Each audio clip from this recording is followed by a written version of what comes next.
अस्सलामुअलैकुम students, my name is Imran Khan और आज का जो मेरा टॉपिक ऑफ डिस्कशन है वो है ऑस्मो रेगुलेशन इन प्लांट्स। जैसा कि हम प्रीवियस जो हमारा लेक्चर है उसमें डिटेल डिस्कस कर चुके हैं कि ऑस्मो रेगुलेशन का मतलब क्या है। Osmo and regulation, osmo mean water plus उसके अंदर जितने भी डिजॉल्व सॉल्यूट्स हैं, और रेगुलेशन मीन उसको मेंटेन रखना, किसके अंदर, हमारे इंटरनल इन्वायरमेंट के अंदर मेंटेन रखना। अब जब भी पानी का जो लेवल है वो हमारे नॉर्मल लेवल जो बॉडी के अंदर होगा उससे एक्सेस हो जाएगा, तो हमें एक्सेस वाटर को क्या करना पड़ेगा, लॉस करना पड़ेगा। और अगर पानी हमारे नॉर्मल लेवल से क्या हो जाए, वो कम हो जाए, तो हमें बाहर से पानी को गेन करना पड़ेगा। यही कंडीशन हम सॉल्ट के लिए भी यूज करते हैं। जैसा कि हम प्रीवियस लेक्चर में डिस्कस कर चुके हैं कि ऑस्मो रेगुलेशन क्यों कर रहे हैं हम, ताकि सेल को एक बेहतरीन वर्किंग कंडीशन प्रोवाइड करें। सेल को क्या प्रोवाइड करें, एक बेहतरीन वर्किंग कंडीशन प्रोवाइड करें। वो वर्किंग कंडीशन कैसे मिलेगी, सेल के इर्द गिर्द है क्या बॉडी फ्लूइड, कोई भी बॉडी फ्लूइड है उसके अंदर हमने वाटर सॉल्ट कंसंट्रेशन को मेंटेन रखना है। तो जैसे हर ऑर्गेनिज्म के लिए एक सेंट्रल रिक्वायरमेंट है होम्योस्टेसिस, इसी तरह से जो प्लांट को भी क्या करना पड़ता है, ऑस्मो रेगुलेशन करनी पड़ती है। अब इंट्रोडक्शन हम इसका डिस्कस करेंगे, अगर ये आपसे लॉन्ग क्वेश्चन में पूछा जाता है। इसके बाद हम प्लांट को क्लासिफाई करेंगे on basis of osmo regulation into different category, hydrophyte, mesophyte, xerophyte. एक जनरल डेफिनेशन बताऊंगा जिसके अंदर वर्ड ऐड करने के बाद आप इस काबिल बन जाएंगे कि कंसेप्चुअल डेफिनेशन खुद क्रिएट कर सकें। और साथ ही मैं यहां पर कंसेप्ट का जिक्र करूंगा और कुछ एमसीक्यूज का जिक्र करूंगा कि कैसे एमसीक्यूज डेवलप होते हैं। सो स्टार्ट करते हैं हम osmo regulation in plant. Long question के लिहाज से वेरी इंपॉर्टेंट है। अगर आपसे लॉन्ग क्वेश्चन में पूछा जाता है right a note on osmo regulation in plant, तो आपने कैसे लिखना है, आपने इसको इंट्रोड्यूस करना है। Plant are adopted to different condition. Different condition mean different condition of water and salt. तो सो ऑस्मो रेगुलेटरी जो क्लासेस बनती हैं प्लांट की, वो 4 क्लासेस हैं। But Punjab text book board और सिंध बोर्ड में 3 क्लासेस को डिस्कस किया गया, hydrophyte, mesophyte, xerophyte. 4th class है हैलोफाइट, जो कि साल्टी कंडीशन मैरीन वाटर के लिहाज से एडॉप्टेड होती है। अब हम जब भी डिस्कस करेंगे हाइड्रोफाइट को, मेसोफाइट को, जीरोफाइट को, हम उसकी डेफिनेशन मस्ट प्रोवाइड करेंगे, हम उनकी एग्जाम्पल मस्ट प्रोवाइड करेंगे, हम उनकी एडाप्टेशन बता रहे होंगे कि कैसी कैसी एडाप्टेशन इन प्लांट ने अपने अंदर एडॉप्ट की है। अब कुछ टर्मिनोलॉजी की तरफ हम मूव करते हैं जिसको हम कहेंगे कंसेप्ट एंड एमसीक्यूज। याद रखना, जो वर्ड हाइड्रो यूज होता है, हाइड्रो मोस्ट इंपॉर्टेंटली हम पानी के लिए वर्ड यूज कर रहे होते हैं, जैसे हाइड्रोलाइसिस, इसी तरह से हाइड्रोस्फेरिक। तो ये हाइड्रो वर्ड ज्यादातर पानी से रिलेटेड होगा। और यहां पर इस टॉपिक में हम हाइड्रो का मतलब ले रहे होंगे फ्रेश वाटर, ठीक है, जिसमें एक्सेस सप्लाई ऑफ वाटर होती है। क्योंकि मैरीन वाटर में क्या होता है, साल्ट ज्यादा होता है, तो वहां पर पानी की कंसंट्रेशन कम होती है। So fresh water is a abundant supply of water. So hydro का मतलब क्या होगा, अबंडेंट वाटर। और जीरो वर्ड जीरिक से है। जीरिक का मतलब होता है ड्राई कंडीशन, डेजर्ट कंडीशन, जैसे xerosere succession on desert या ड्राई कंडीशन। इसी तरह से जीरोफाइट्स। मेसो वर्ड मॉडरेट से रिलेटेड है, यानी इन बिटवीन। अब एक और कैटेगरी है हैलोफाइट। हैलो मीन साल्ट, जो प्लांट साल्ट के लिहाज से एडाप्टेड होते हैं। साल्टी इन्वायरमेंट में भी पानी की कमी होती है, सो हैलोफाइट की एडाप्टेशन जीरोफाइट जैसी ही होंगी। फिर जो वर्ड फाइटा है, याद रखना कंसेप्ट मैटर करता है। अगर आपने कंसेप्ट पढ़ा है तो कोई भी एमसीक्यूज आ जाए आप उसको क्लियर कर सकते हैं, आप उसको बगैर पढ़े ही क्या कर सकते हैं, सॉल्व कर सकते हैं। वर्ड फाइटा या फाइट प्लांट या प्लांट लाइक ऑर्गेनिज्म के लिए यूज होता है। अब प्लांट लाइक ऑर्गेनिज्म कौन से हैं, एल्गी जैसे यूग्लिनोफाइटा, क्लोरोफाइटा, फियोफाइटा, बेसिलरोफाइटा, इरोडोफाइटा। ये एल्गी के लिए भी वर्ड फाइटा यूज हो रहा होता है या प्लांट के लिए। क्लियर। सो जैसे ब्रायोफाइटा, इसी तरह से ट्रैकियोफाइटा, एंथोफाइटा, तो ये वर्ड फाइटा प्लांट के लिए यूज हो रहा होता है। अब एक जनरल डेफिनेशन है बेटा, ये सारी की सारी जो कैटेगरी ऑफ प्लांट हैं, चाहे हाइड्रोफाइट हैं, मेसोफाइट हैं, जीरोफाइट हैं, on basis of osmoregulation plant are classified into 3 categories. On basis of osmoregulation, plant are classified into 3 categories given जो हमारे पास स्टेटमेंट है उसके मुताबिक। अब हाइड्रोफाइट भी हैं, मेसोफाइट भी हैं, जीरोफाइट्स भी हैं। क्लियर। अब हम देखेंगे कि इनकी डेफिनेशन क्या है। What are hydrophyte, what are mesophyte, what are xerophyte. आपको जब भी डेफिनेशन आएगी तो आपने उसको कैसे डिफाइन करना है। एक 3 in 1 डेफिनेशन बताने जा रहा हूं आपको। कंसेप्ट 1 वर्ड पर मुश्तमिल होता है, सबकी डेफिनेशन में ये चीज कॉमन होगी। Plant that are adopted to dash supply of water. ये प्लांट की क्लासेस किसके लिहाज से ही, on basis of water supply. Clear. तो पानी की सप्लाई के लिहाज से प्लांट की ये सारी क्लासेस हैं। So plant that are adopted to dash supply of water are called as अब वो क्या है, हमें वाटर की सप्लाई का पता आना जरूरी है। इस फिल इन द ब्लैंक्स में ये चीजें एमसीक्यूज बन सकती हैं। सो हाइड्रो का मतलब होता है abundant water supply, fresh water. So इनमें जो क्या होगी, plant that are adopted to abundant supply of water. तो ये प्लांट होंगे जो कि अबंडेंट सप्लाई ऑफ वाटर इसमें होगी। मेजो का मतलब होता है मॉडरेट सप्लाई ऑफ वाटर, और जीरो का मतलब होता है restricted, limited, acute shortage. Restricted, limited और एक्यूट शॉर्टेज। तो स्टूडेंट्स आपसे एक सवाल है, अब अगर मेरे पास ये एमसीक्यूज आ जाता है, ऑप्शन है हाइड्रोफाइट, बीटा ऑप्शन है मेसोफाइट, चार्ली ऑप्शन है जीरोफाइट, डेल्टा ऑप्शन है ऑल ऑफ दिस। अब आपने देखना है कि स्टेटमेंट में कौन सा वर्ड यूज हुआ है। Abundant supply of water use हुआ है, मॉडरेट सप्लाई यूज हुआ है, एक्यूट शॉर्टेज या restricted supply of water use हुआ है। सो एमसीक्यूज की तरफ आते हैं। Plant that are adopted to abundant supply, आपने देखना है यहां पर वर्ड कौन सा यूज हुआ। अबंडेंट सप्लाई है तो फिर आंसर क्या होगा, हाइड्रोफाइट। अगर है मॉडरेट सप्लाई तो फिर क्या होगा, मेसोफाइट। अगर होगा रिस्ट्रिक्टेड सप्लाई तो फिर क्या होगा, जीरोफाइट। ऑल ऑफ दिस कैसे होगा, which one of the following is osmoregulatory class of plant. तो प्लांट के ऑस्मोरेगुलेटरी क्लास क्या है, ऑल ऑफ दिस है। अब हम आते हैं इनके एग्जांपल्स की तरफ। हाइड्रोफाइट्स या पूरे पानी में डूबे होते हैं, कंप्लीटली सबमर्ज, या पार्शली सबमर्ज होते हैं, फ्लोटिंग, वो तैर रहे होते हैं। तो सो हाइड्रिला कंप्लीटली सबमर्ज है, वाटर लिलीज हैं। इसी तरह से बाकी जो प्लांट हैं, ट्यूलिप प्लांट है, ये सारे के सारे हाइड्रोफाइट्स हैं। मेसोफाइट कंडीशन पाकिस्तान में कौन सी एग्जिस्ट कर रही है बेटा, जितना भी आपका ये मैदानी इलाके हैं ये ज्यादातर मेसोफिटिक कंडीशंस है। जो सहराई इलाके हैं, आपका बाउलपुर का डेजर्ट है, थर का डेजर्ट सिंध में है, ये सारी क्या हैं, ये जीरोफिटिक कंडीशन है। और हाइड्रोफाइट से फ्रेश वाटर में आपको दरिया के अंदर, झील के अंदर, और यहां पर आपको ये कंडीशन मिलेंगी। सो जो नॉर्मल हमारे पास मैंगो प्लांट है, रोज प्लांट है, ये सारे के सारे किस कैटेगरी में आ जाती हैं, मेसोफाइट्स में। सो आपसे क्वेश्चन पूछा जा सकता है, hydrilla is an example of hydrophytes. ठीक है, ऑप्शन यही रहेंगे, hydrophyte, mesophyte, xerophyte. So mango is an example of mesophytes. Cacti जो डेजर्ट प्लांट होते हैं उनके लिए एक जनरल टर्म यूज कर रहे होते हैं। ठीक है, group of plant that are adopted to desert condition are called cacti plant. इसमें एलोवेरा आ जाता है, कैलोट्रोपिस आ जाता है, ज्यादातर सहरा के जो पौधे इसमें आ जाते हैं। अब हम आते हैं कि प्रॉब्लम क्या है इनकी, हाइड्रोफाइट्स की क्या प्रॉब्लम है। हाइड्रोफाइट्स में ये होते हैं फ्रेश वाटर में रहने वाले। तो फ्रेश वाटर में हमेशा क्या होता है, पानी ज्यादा होता है, साल्ट कम होते हैं। तो इस कंडीशन को कहते हैं फ्लडिंग ऑफ सेल। चूंकि पानी पौधों के जिस्म के अंदर जा सकता है क्योंकि पानी बहुत ज्यादा है, तो अबंडेंट सप्लाई की वजह से इसमें ऑस्मोरेगुलेटरी प्रॉब्लम क्या होगी, they face a flooding of their cell.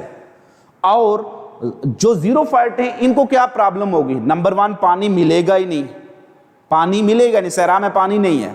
और नंबर 2 प्रॉब्लम क्या होगी, there is a loss of water from the stomata, from the leaves through the process of transpiration. So loss of water leading to dehydration is the major problem faced by xerophyte. जो मेसोफाइट की problems होती हैं in between होती हैं। Some time इनको access supply of water का सामना करना पड़ता है जब रेनी सीजन चलता है, और some time shortage of water हो जाती है। So they face both condition. In general condition moderate रहती हैं। सम टाइम जब गर्मियां आती हैं, समर सीजन आता है तो एक्यूट शॉर्टेज, और जब रेनी सीजन आता है मूनसून तो अबंडेंट ऑफ वाटर हो सकती है। So which plant can face both excess and restricted supply of water, वो मेसोफाइट्स होंगे। अब क्या है ऑस्मो रेगुलेशन, क्या है ऑस्मो रेगुलेटरी एडाप्टेशन, क्या करनी पड़ेंगी? इन्होंने हर वो तरीका अपनाना है एडाप्टेशन में जिससे पानी का इनटेक रोका जाए, जिससे पानी का इनटेक रोका जाए। समझ आ रही है? हाइड्रोफाइट्स को प्रॉब्लम क्या है? पानी पहले ही ज्यादा है, लिहाजा उन्हें हर वो तरीका अपनाना है जिससे पानी का इनटेक रोका जाए और जो पानी जिस्म में आया उसको वापस खारिज किया जाए, एक्सेस वाटर को रिलीज करवाया जाए। जबकि जीरोफाइट की जो एडाप्टेशन किसके रेफरेंस से होंगे? हर वो तरीका अपनाया जाए जिससे पानी अगर सैराब में नमी की सूरत में भी मौजूद है तो उसको एब्जॉर्ब किया जाए, और हर वो तरीका अपनाया जाए जिससे पानी के लॉस को बचाया जा सके। अब याद रखना, पौधों में पानी के लॉस को बचाने या इंक्रीज करने के लिए एक ही प्रोसेस है जो कि वेरी वेरी वाइटल है, वो है ट्रांसपायरेशन। वो क्या है? ट्रांसपायरेशन। आपने इसको डिस्कस किया चैप्टर नंबर 14 में, ट्रांसपोर्ट इन प्लांट वाले सेगमेंट में। Transpiration is a necessary evil, इसको खत्म नहीं कर सकते मुकम्मल। आप इसको जीरो अगर ट्रांसपायरेशन करेंगे फिर भी डेथ हो जाएगी। सिर्फ ट्रांसपायरेशन को रिड्यूस या इंक्रीज कर सकते हैं। सो अगर सबसे ज्यादा ट्रांसपायरेशन कहां से होती है? You know that maximum transpiration take place through stomata. 90% transpiration stomata के थ्रू हो रही है, और स्टोमेटा सबसे ज्यादा कहां पर मौजूद होते हैं? लीव्स पर होते हैं। इट्स मीन इनके पास जो प्रॉब्लम होगी वो पानी एक्सेस में है, लिहाजा इन्होंने मैक्सिमम रेट ऑफ ट्रांसपायरेशन करना है, और जीरोफाइट ने क्या करना है? मिनिमम रेट ऑफ ट्रांसपायरेशन करना है। अब पहली एडाप्टेशन देखें, हाइड्रोफाइट्स कहां मौजूद हैं? पानी में। रूट का प्राइमरी जो फंक्शन है वो है कि पौधों को जमीन के अंदर एंकर गाड़ के रखना। अब जमीन, आप देखें पानी के अंदर उनको सपोर्ट की जरूरत नहीं है, सारे की जरूरत नहीं है, तो usually they have no roots. Hydrophytes के पास रूट एब्सेंट होगी, जस्ट रूट लाइक स्ट्रक्चर होगी जो उनको जमीन के अंदर गाड़ के रखेगी। वो बॉटम ऑफ जो वाटर है उसके अंदर गाड़ के रखेगी, या ये फ्री फ्लोटिंग होते हैं, तैर रहे होते हैं। क्लियर? सो इनके पास एडाप्टेशन, इन्हें रूट नहीं रखनी क्योंकि पानी एब्जॉर्ब नहीं करना, और सपोर्ट सहारा कौन देगा? पानी दे देगा, उनको सीधा खड़ा रखेगा। लेकिन इसके मुकाबले में हमारे पास बिल्कुल अपोजिट एडाप्टेशन है। किसकी? जीरोफाइट की। Highly branch roots, highly branch roots, बड़ा बिल्कुल जाल की तरह से। क्यों? सहरा में अगर वो ड्यू का प्रोसेस तो होगा ना, सन ड्यू जिसको हम कह रहे होते हैं शबनम, तो हवा में जो मॉइस्चर है उसे शबनम तो गिरेगी। अगर कहीं भी रेत गीली होती है तो डिफ्यूजली ब्रांच रूट जो होती हैं वो पानी को क्या कर लें? वो इकट्ठा कर लें। चूंकि सहरा में पानी की कमी है तो पहली कोशिश करनी है कि मैक्सिमम पानी को क्या करें? Uptake. So highly branch roots. Clear? अब इनकी जो रूट्स होंगी इनकी अडैप्टेशन इन बिटवीन होती है। मॉडर्न जो मेसोफाइट की सारी अडैप्टेशन इन बिटवीन होंगी। नेक्स्ट, अब देखें कि हाइड्रोफाइट ने क्या करना है? इन्होंने पानी का लॉस करना है। चूंकि पानी एक्सेस में है, इनके पास पानी नॉर्मल कंडीशन से एक्सेस में है, तो नॉर्मल कंडीशन से जो भी एक्सेस वाटर है उनको क्या करना है? उन्होंने क्या करना है? उसको रेट ऑफ ट्रांसपायरेशन को इंक्रीज करके पानी के ज़िया को इंक्रीज करना है। जैसे वासा वाले होते हैं ना, जैसे पानी आता है मोटर लगा के उसको वापस नाले में फेंकते रहते हैं ताकि सड़कें साफ हो जाएं। क्लियर? तो इसी तरह से इन्होंने क्या किया? तो large and broad leaves, large and broad leaves. क्यों?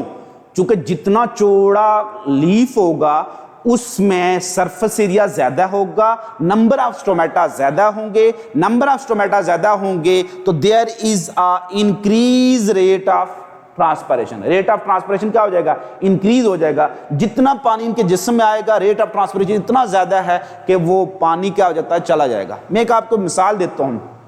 कपड़े को आप एक ही 2 शर्टें लें एक ही साइज की, दोनों को पानी में भिगो दें, एक को आप उसी तरह से फोल्ड करके तार पर बिछा दें धूप में और दूसरी को ओपन करके बिछा दें धूप में, कौन सी जल्दी सूखेगी? ज़रा जो ओपन है, क्यों? उसका सरफेस एरिया ज़्यादा है, हवा आई उसमें से पानी निकाल कर ले गई, तो सरफेस एरिया के बढ़ाने से रेट ऑफ ट्रांसपिरेशन बढ़ जाएगा। So large and broad leaves are characteristics of which plant? Hydrophytes. अब अगर एमसीक्यू आपसे पूछा जाए तो आंसर मिल जाएगा।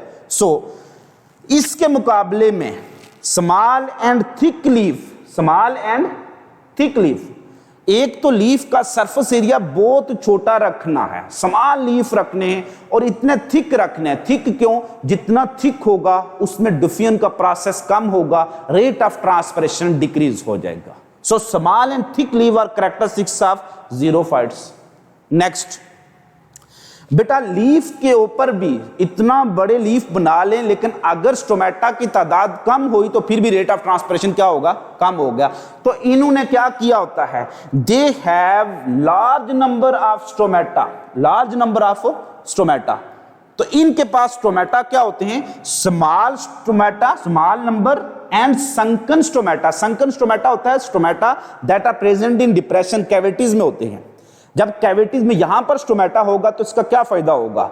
देखें, जब कार्बन डाइऑक्साइड यहां पर जो मौजूद है, पौधों ने डिफ्यूजन के प्रोसेस के जरिए ले ली, फोटोसिंथेसिस कर ली, जब ट्रांसपिरेशन होगी, नेसेसरी इवल है, मस्ट होगी, तो उसमें से जो पानी लॉस होगा इसी कैविटी में रह जाएगा, वो डिफ्यूजन के प्रोसेस के जरिए बाहर नहीं जाएगा, क्योंकि पानी एक तो उसका डेंसिटी ज्यादा होती है, इस वजह से इतना ज्यादा डिफ्यूज नहीं करता हो, तो उसकी डेंसिटी ज्यादा नहीं करती, उसकी डिफ्यूजन का रेट कम होगा, सो पानी इधर ही रह जाएगा, इस वजह से पानी का नेक्स्ट जो लॉस है वो बच जाएगा। तो संकन स्टोमेटा बनाने का फायदा यही होता है कि पानी का जो लॉस है वो इसी कैविटी में रह जाए और फर्दर लॉस ना हो, क्योंकि वो डिफ्यूजन ग्रेडियंट नहीं बनेगा तो नेक्स्ट पानी बाहर नहीं आएगा। तो sunken stomata are characteristics of xerophyte. Next बेटा, हमारे पास हैं जो ज़ीरोफाइट है, कुछ ज़ीरोफाइट के पास नो लीफ, वो लीफ रखते ही नहीं है, वो कहते हैं इस मुसीबत से ही जान छुड़ाएं, लेकिन वो कहते हैं आसमान से गिरा खजूर में आटिका।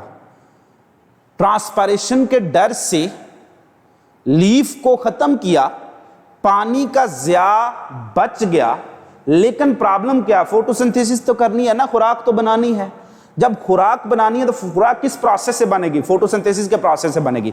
तो फिर लीफ आपने फेंक दिए, लीफ नहीं रखे, वो मॉडिफाइड हो गए स्पाइन कांटू में, तो फिर रेट ऑफ फोटोसिंथेसिस कैसे करेंगे? तो फिर इसमें क्या होगा? स्टेम फोटोसिंथेटिक होता है। स्टेम क्या होता है? ग्रीन होता है, फोटोसिंथेटिक होता है। सो ज़ीरोफाइट्स के पास ऐसा स्टेम मौजूद होता है जो फोटोसिंथेसिस करता है। मोस्टली उनके लीफ क्या हो जाते हैं? वो उतार देते हैं, वो कांटों में डेवलप हो जाते हैं। वो भी एक अडाप्टेशन है ताकि दूसरे डेजर्ट एनिमल इसको खा ना जाए, तो वो भी एक अडाप्टेशन है। 2 फायदे हैं उनके। उसके बाद देखें कि एलोवेरा का पौधा आप उसको हाथ में लें, उसको आप ऐसे उसको पत्थर के साथ क्रश करने की कोशिश करें, उसमें से पानी पानी निकलेगा, बड़ा जूसी सा होगा, फ्लेची सा होगा। ऐसे जो स्टेम होते हैं इनको कहते हैं सक्कुलेंट स्टेम या सक्कुलेंट आर्गन कहते हैं।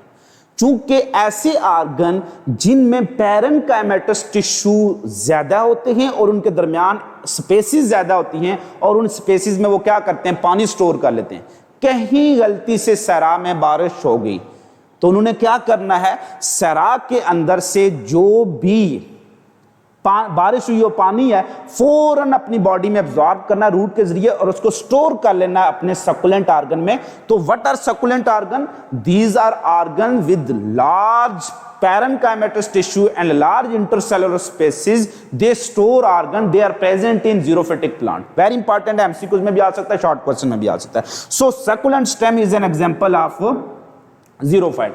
अब मेसोफाइट की अडाप्टेशन मैंने नहीं बताई, इतनी ज्यादा है। इनकी अडाप्टेशन क्या होगी? इन बिटवीन, नो रूट्स की बात भी नहीं होगी और हाईली ब्रांच रूट्स भी मॉडरेट होंगे, मॉडरेट लीफ होंगे, लीफ का साइज भी बड़ा नहीं होगा। सारी अडाप्टेशन क्या होंगी? वो मॉडरेट होंगी। लेकिन एक और इनकी अडाप्टेशन है। वो अडाप्टेशन क्या है? देखें, इनकी प्रॉब्लम टोटली डिफरेंट है। वो प्रॉब्लम क्या है? सम टाइम एक्सेस वाटर है और सम टाइम शॉर्ट वाटर है। एक्सेस वाटर जब रेनी सीजन चल रहा है तो उस वक्त क्या करेंगे? रेट ऑफ ट्रांसपिरेशन को इंक्रीज कर देंगे, और जब क्या होगा, वाटर शॉर्टेज होगी। वाटर शॉर्टेज कब होगी, जब समर सीजन, ड्राई समर चल रहा होगा, तो रेट ऑफ जो रेट ऑफ ट्रांसपिरेशन को क्या कर देंगे, रिड्यूस कर लेंगे। तो जो आपने वो रेट ऑफ ट्रांसपिरेशन के बारे में पढ़ा हुआ है ना, इंक्रीज या डिक्रीज करना, वो मेसोफाइट के बारे में होता है, मॉडरेट प्लांट होते हैं। सो अब मैं आपको आता हूं कंसेप्चुअल क्वेश्चन की तरफ। अल्फा ऑप्शन है decrease rate of transpiration, beta option है increase rate of transpiration, arrow upward है, चार्ली ऑप्शन है बोथ ए एंड बी, और डेल्टा ऑप्शन है ऑल ऑफ दीज। आपसे क्वेश्चन पूछा जाता है कि hydrophytes have an adaptation of dash, hydrophyte have an adaptation of dash. तो हाइड्रोफाइट के पास किसकी एडेप्टेशन होगी, increase rate of transpiration. Clear, क्योंकि उनके पास पानी एक्सेस है, तो उन्होंने रेट ऑफ ट्रांसपिरेशन को क्या करना, इंक्रीज। अगर यही क्वेश्चन मैं पूछूं कि xerophyte have an adaptation of, तो डिक्रीज रेट ऑफ ट्रांसपिरेशन। लेकिन अगर मैं पूछूं mesophyte have an adaptation of, तो both A and B, increase भी और डिक्रीज भी, क्योंकि एक्सेस भी हो सकता है, शॉर्ट भी हो सकता है। लेकिन अगर मैं आपसे पूछूं विच one of the following is an adaptation of plant for osmo regulation, तो फिर ऑल ऑफ दिस। क्योंकि प्लांट की बात कर रहा हूं, हाइड्रो मेसो जीरो की बात नहीं कर रहा हूं, जनरल बात की है, तो फिर आंसर भी जनरल होगा, ऑल ऑफ दिस होगा। इन डिक्रीज किसके पास होगी, जीरोफाइट के पास, इंक्रीज हाइड्रोफाइट के पास, और बोथ किसके पास होंगी, मेसोफाइट के पास। सो ऑल ऑफ दीज तीनों कैटेगरी शामिल होगी। तो इस तरह से कंसेप्चुअल क्वेश्चन बनते हैं। इसके अलावा बहुत से क्वेश्चन बन सकते हैं, यही ऑप्शन है आपके पास, hydrophyte, mesophyte, xerophyte, all of these. Small and thick leave are characteristics of xerophyte, no roots या no leaves, leaves are absent in xerophyte, stem is photosynthetic in xerophyte, stomata, sunken stomata are present in xerophyte, succulent stem are present in xerophyte। इसी तरह से highly branched root are characters of xerophytes।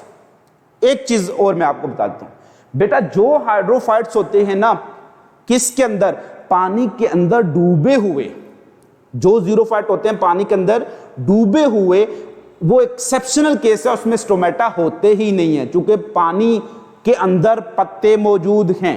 Stomata होंगे तो सुराख, कभी देखा कि कश्ती के अंदर सुराख किसने किए हुए, नीचे साइड पर, क्योंकि पानी आ जाएगा। तो स्टोमेटा क्या है, सुराख हैं। और जो हाइड्रोफाइट पानी के अंदर डूबे होते हैं उनमें स्टोमेटा नहीं होते। क्यों, क्योंकि उन्होंने ट्रांसपिरेशन हवा में नहीं करनी होती है, बाहर पानी ही पानी है।